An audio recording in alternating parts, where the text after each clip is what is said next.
Hello, everybody, and welcome to EduFocus by Network of Education Policy Centers. The today education focus is social, emotional, and intercultural education, and how these elements are integrated at policy level. Recently, Network of Education Policy Centers published a mapping study authored by Urška Štremfel from the Education Research Institute from Slovenia. Urška is our guest today. Urška, welcome and thank you for joining us. The mapping study, Policies of Social, Emotional and Intercultural Education in 6 countries, is available on our website edupolicy.net. The countries interested in the comparative analysis are Azerbaijan, Bosnia and Herzegovina, Croatia, the Republic of Moldova, Russia and Slovenia. This mapping study is somehow inspired by a project led by Education Research Institute from Slovenia, Hand in Hand. Hand in Hand is a project implemented within the Erasmus Plus program, and in which also the Network of Education Policy Centers was a project partner. The project was implemented and ended at the beginning of 2020, and somehow the mapping study is the combination of this project and some other countries from the network. Social, emotional, and intercultural education greatly contributes to inclusive education, and scientific research largely demonstrates how social, emotional, and intercultural education have great and positive impact on an open and safe environment that contributes to equal rights and opportunities for all students in our education systems. Today, we'll try to understand how these aspects are somehow integrated at policy level. So they are demonstrated at research level. Now we will see how they are present, and if they are present, to which extent they are present at policy level.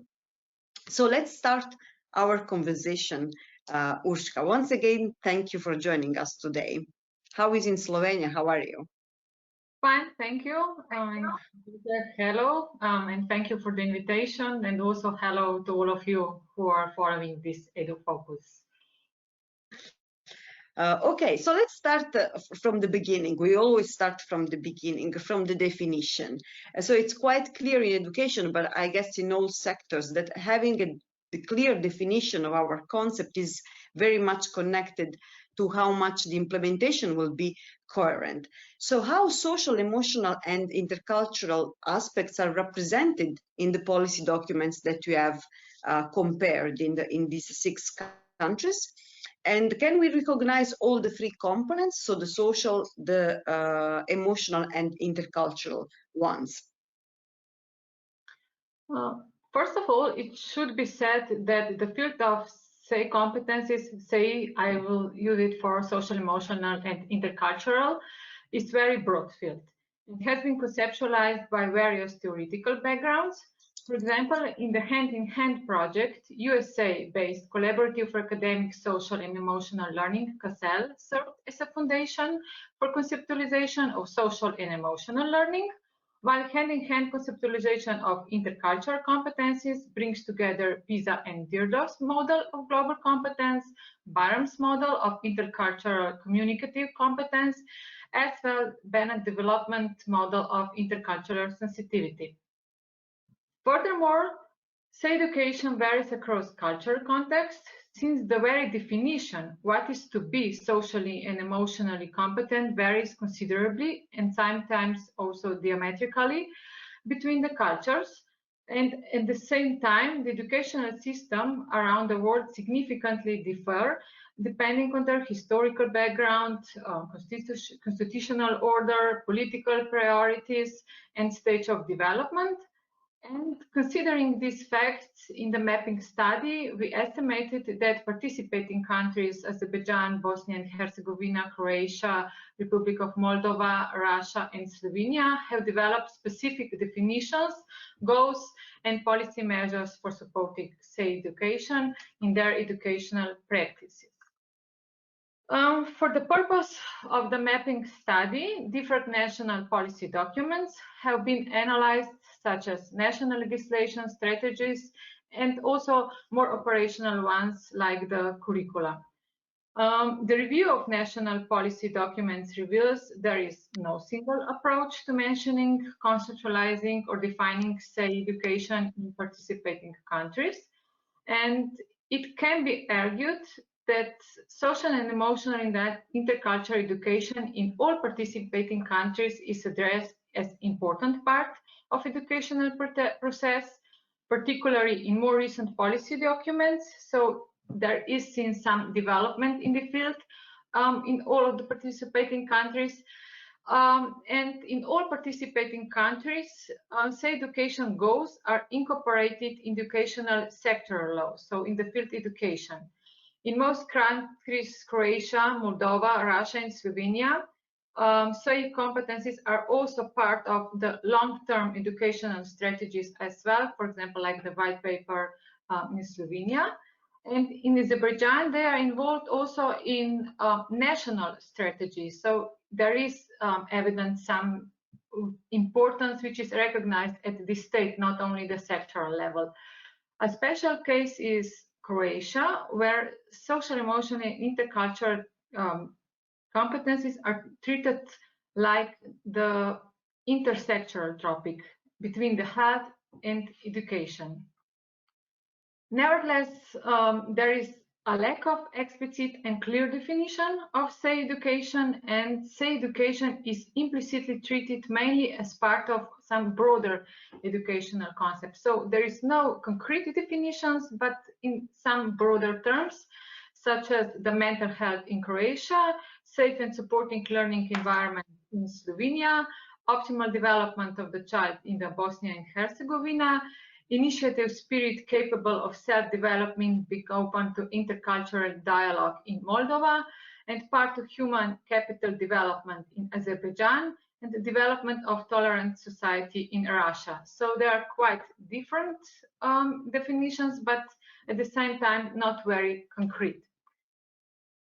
Say competencies are as well recognized as educational goals in participating countries, and they are mainly implicitly stated in national policy documents as part of the general values of educational systems, such as, for example, equal opportunities, accepting diversity, solidarity, as well more explicitly truth educational standards that students should achieve. This particularly is the case for the Bosnia and Herzegovina.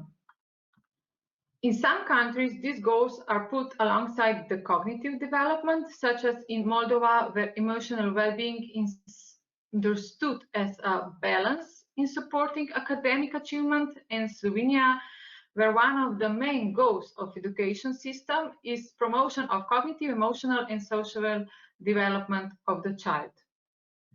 A different understanding of, say, education in national context could be understood as a consequence of different national traditions of participating countries, as well as the broadness of the existing theoretical backgrounds of, say, education, as said in the introduction. Research findings further reveal that the social, emotional, and intercultural education in participating countries are mainly treated as being closely interrelated. So when the social and emotional competencies are mentioned, usually they're quite closely related to the intercultural competencies, what is quite understandable in today's intercultural world. The prominence of intercultural education can be understood either as part of the historical development and multicultural composition of the country as well. For example, it was quite emphasized in the Bosnia and Herzegovina, or the current globalization and migration trends in the EU, like in Slovenia.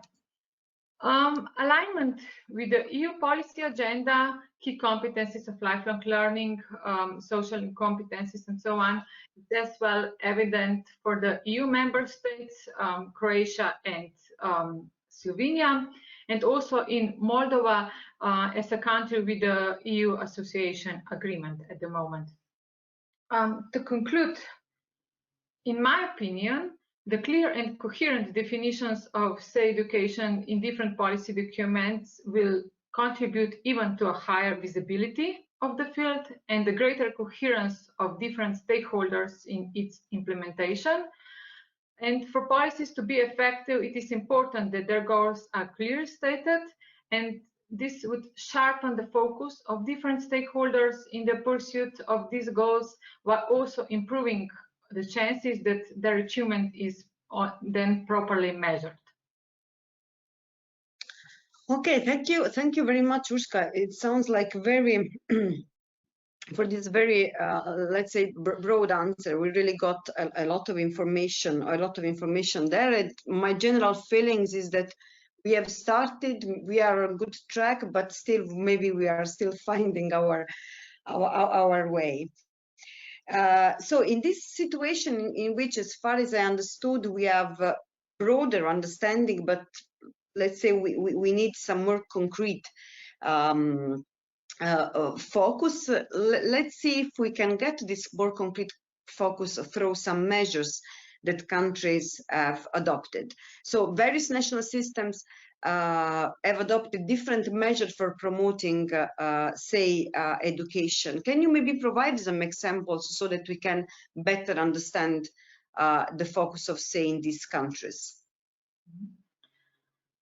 Yes, at the institutionalized system level, particularly two measures are evident, and this involve curricula and teacher trainings.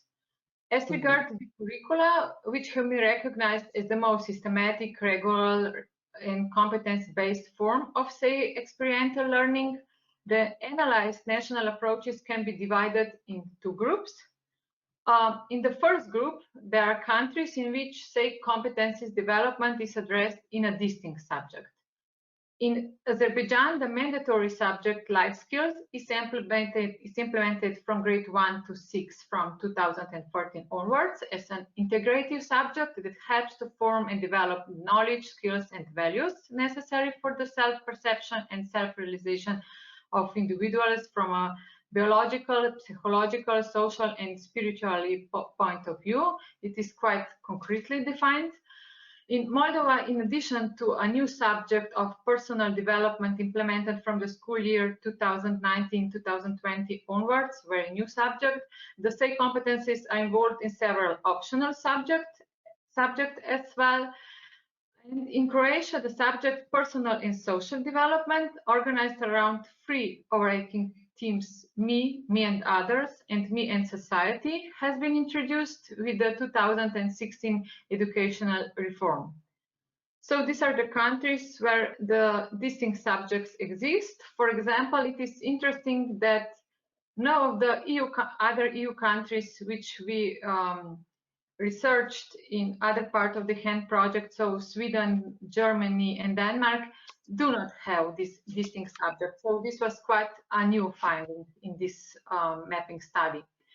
Then in the second group, there are countries in which, say, competencies development present cross-curricular topic. In Bosnia and Herzegovina, according to the Common Core Curriculum for primary and secondary education, the topic of, say, competencies can be found in several subjects, such as mother tongue, foreign language, geography, national sciences, and mathematics. And this approach is quite similar to the Denmark one, where there is also in almost every subject some components of social and emotional learning are quite concretely defined. In Denmark, for example, also in the physical education. Then in Croatia, in addition to this distinct subject, say competencies are mainly included also in the curricula of health education, while the intercultural competencies in the curricula of civic education.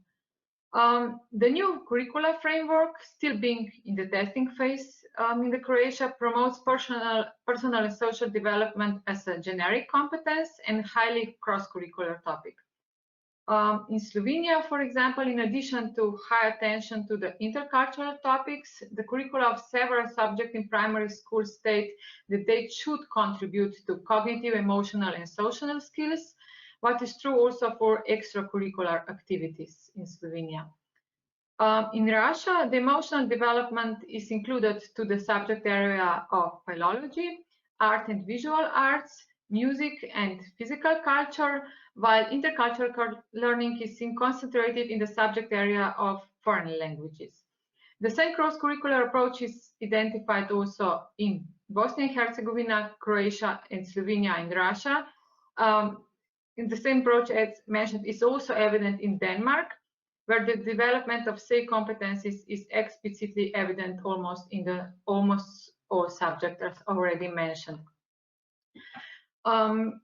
If we move forward to the teacher trainings, and as regards the teacher trainings, the initial teacher development in participating countries involves pedagogical, psychological dimensions, which is at least implicitly related to the acquisition of the social and emotional competencies of the teaching staff, and several different many project-based organized forms of continuous professional development related to the development of say competencies are evident as well. Research findings reveal that teacher trainings on the whole do not involve a comprehensive approach to say education and are not provided to the same extent for the teachers at different levels of the education system. So mainly at the lower levels for the kindergartens, for the lower levels of the primary school, these contents are much more included in the initial and continuous training than for the professors and teachers in the, for example, the secondary schools.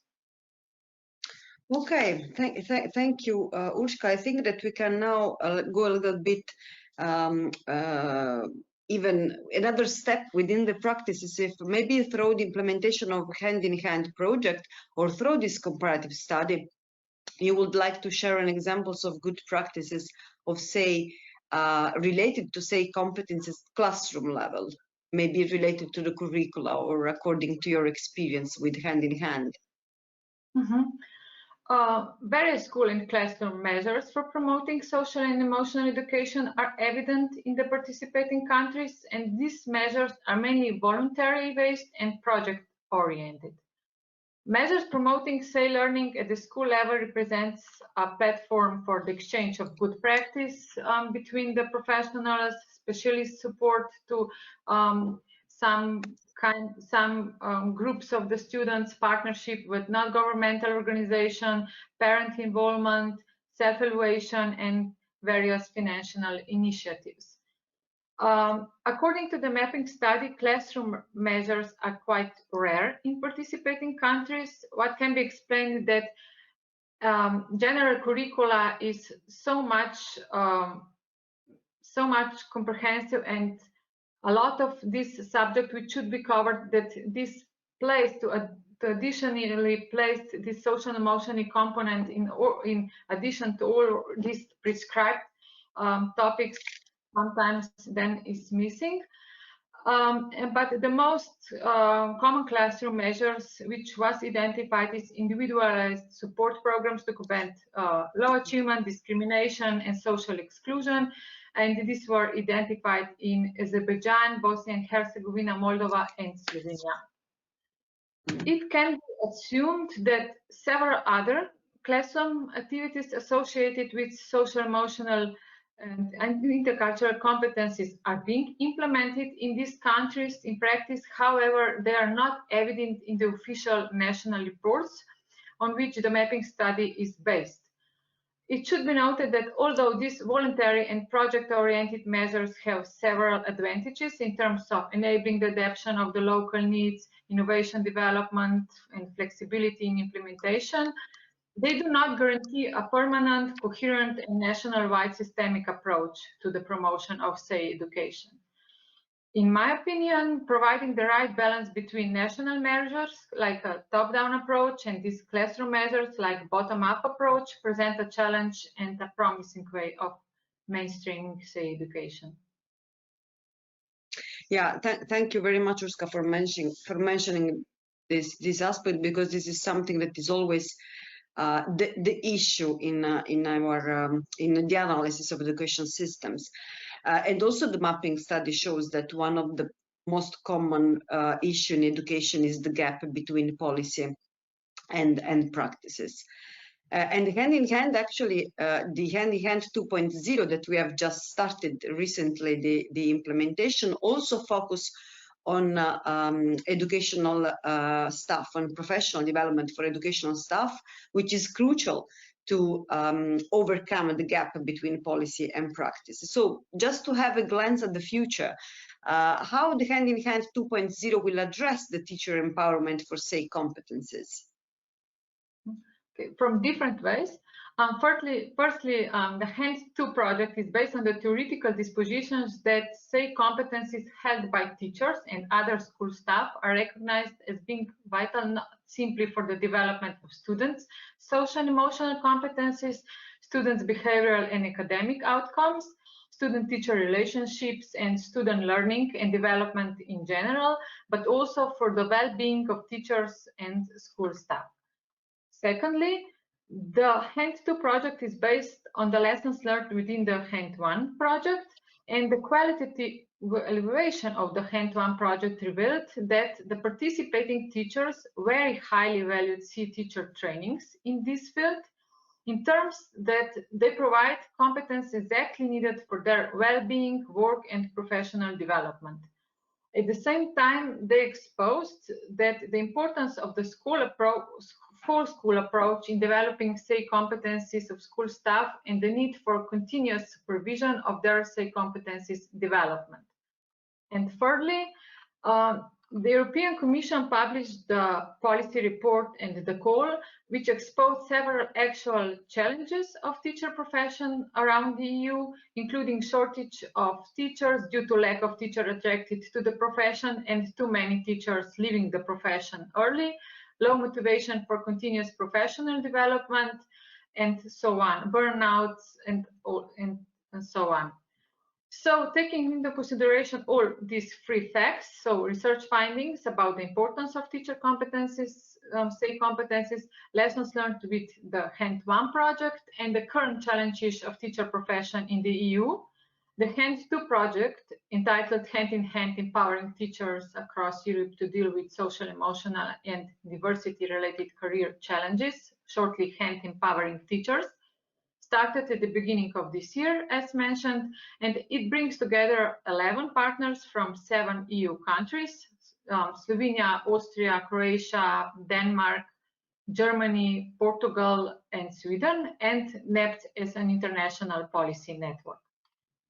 So in the next 3 years, the project will provide support for social emotional competencies and diversity awareness, SIDA competencies of teachers across Europe, by developing, testing, and evaluating so-called Hand Empowering Teacher system as a whole school and a whole year process.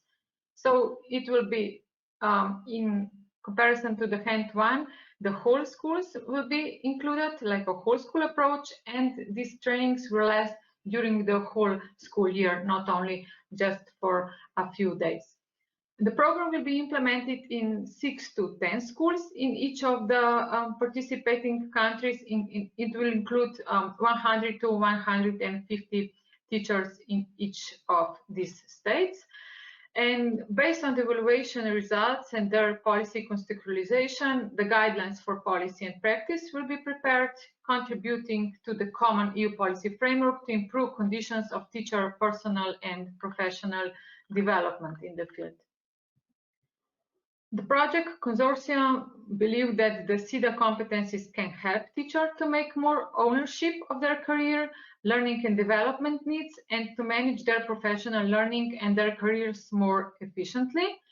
By building on the SIDA competencies, teachers can make more appropriate career-related choices with their career management, can recognize their needs better, manage their skills, manage their work-life balance more effectively, balance between professional autonomy and accountability better, remain motivated from continuous professional development, and to be able to maintain their well-being and prevent the burnout. Additionally, diversity awareness supports teacher capacities to meet of diverse classrooms and schools and create more inclusive classrooms.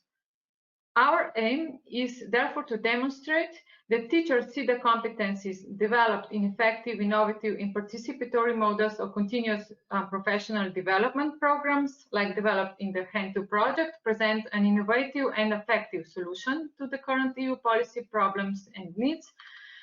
And at this point, I would like to kindly invite our today audience to follow the Hand2 project progress and join us in this important mission.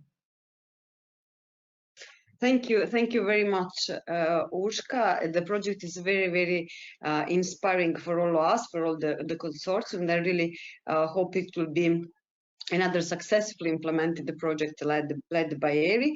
I also invite the audience to follow the Hand in Hand 2.0 project.